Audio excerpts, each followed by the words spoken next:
বিশ্বে যা কিছু মহান চিরকল্যাণকর, অর্ধেক তার করিয়াছে নারী, অর্ধেক তার নর। নজরুলের এমন অভিব্যক্তি জুলাই অভ্যুত্থানের পরতে পরতে ফুটে উঠেছে। কোটা সংস্কার আন্দোলন থেকে সরকার পতনের এক দফা। পেটোয়া বাহিনীর অস্ত্রগুলির সামনে নারীরা দাঁড়িয়েছিলেন ঢাল হয়ে, আন্দোলনকে বেগবান করতে যা টনিক হিসেবে কাজ করেছে। আমাদেরকে ধর্ষণের হুমকি, যৌন নিপীড়নের হুমকি, বাসা থেকে শুরু করে বাসায় যদি কোনো ধরনের নারী সদস্য থেকে থাকে তাদেরকে হুমকি দিত, এমনকি আমাদের পুরো বংশসহ উড়িয়ে দিবে, নির্বংশ করে দিবে, এই ধরনের হুমকিগুলো তো ছিলই।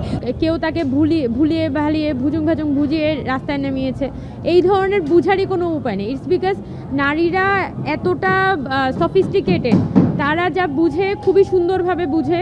বিভিন্ন বিক্ষোভ মিছিলে নারী শিক্ষার্থীরা ছিলেন সম্মুখ সারিতে।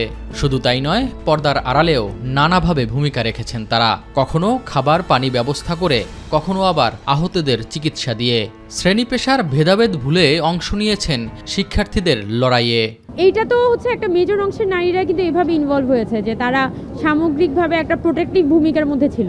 আবার আরেকটা অংশ ছিল যারা হচ্ছে কলেজে পড়ছে, ইউনিভার্সিটিতে পড়ছে, এই মেয়েরা আবার ছিল কিন্তু মিছিলে একটা অগ্রগামী ভূমিকা পালন করে। যেহেতু ছেলেদের উপরে পুলিশ গুলি করছে, ছেলেদেরকে অ্যাটাক করার চেষ্টা করছে, মেয়েরা দেখা যায় সামনে ঢাল হয়ে দাঁড়িয়ে যায়। তো নারীদের এই বিপুল পরিমাণে অংশগ্রহণের কারণেই কিন্তু এই ছাত্রদের আন্দোলনটা ছাত্র জনতার আন্দোলনের রূপ নিয়েছিল। মানুষ এইটাকে আরও অনেক বেশি ওন করতে শুরু করে। অন্যায়ের প্রতিবাদ করতে গিয়ে নারীদের অনেকে হয়েছেন শহীদ। আহত হওয়ার সংখ্যাও নেহায়েত কম নয়। বিশেষ করে 15 জুলাই ঢাকা বিশ্ববিদ্যালয়ে নিষিদ্ধ ছাত্রলীগের তাণ্ডবে নারী শিক্ষার্থীদের রক্ত নাড়া দিয়েছিল সারা দেশকে। জুলাইয়ের প্রত্যেকটা ঘটনা জুলাইয়ের গণঅভ্যুত্থানকে মোড় দিয়েছে, নতুন মাত্রা দিয়েছে, নতুন বেগ দিয়েছে। সেই জায়গায় যদি বলতে চাই, 15 জুলাই যখন আসলে নির্বিচারে অকাতরে আমাদের উপরে হামলা করা হয়, নির্মম নির্যাতন করা হয়, আমাদেরকে পিটিয়ে মাথা ফাটিয়ে দেওয়া হয়, মানে কোনো ধরনের বাদ বিচার না করেই মানে যেই নির্মমতা তারা দেখিয়েছে। মেয়েরা যখন বাস থেকে নিচে নামার চেষ্টা করে, তখন হচ্ছে দুই পাশ থেকে হচ্ছে ছাত্রলীগ বাঁশ দিয়ে হামলা করে, বিশাল বিশাল পাশ দিয়ে মেয়েদেরকে পিটাচ্ছিল। তো ওখানে তো অনেকের মাথা ফেটে যায়। ওখানে অনেক মেয়ের ছবি আপনারা দেখেছেন যে কিভাবে তাদের মুখের মধ্যে বাঁশ লেগে হচ্ছে মাথা ফেটে যায়। সো মানে এই যে ম্যাসাকার পরিস্থিতি, 15 জুলাইয়ের স্মৃতি আমার ওইটাই মনে আছে যে ছাত্রলীগ ভয়াবহ হামলা করেছিল। অভ্যুত্থান পরবর্তী নারীদের অবদানের গল্প কতটা সামনে এসেছে, কতটা মূল্যায়িত হয়েছেন তারা, এমন প্রশ্নে নারী যোদ্ধারা জানান অনেক ক্ষেত্রেই মলিন হয়েছে প্রত্যাশা। সিদ্ধান্ত গ্রহণের মতো জায়গা থেকে শুরু করে পলিসি মেকিংয়ের জায়গাগুলোতে নারীদের ভূমিকা ছিল, নারীদের অংশগ্রহণ ছিল। কিন্তু আমরা পরবর্তী সময় দেখতে পেলাম যে 3 জন ছাত্র উপদেষ্টার জায়গা হলেও একজন নারী শিক্ষার্থী ছাত্র উপদেষ্টা হিসেবে সেখানে জায়গা পায়নি, নারীদেরকে সেখানে জায়গা দেওয়া হয়নি। এবং এর পরবর্তী বিভিন্ন সংস্কার কমিশন থেকে শুরু করে বিভিন্ন গুরুত্বপূর্ণ জায়গায় নারীদেরকে সাইডলাইন করা হয়েছে।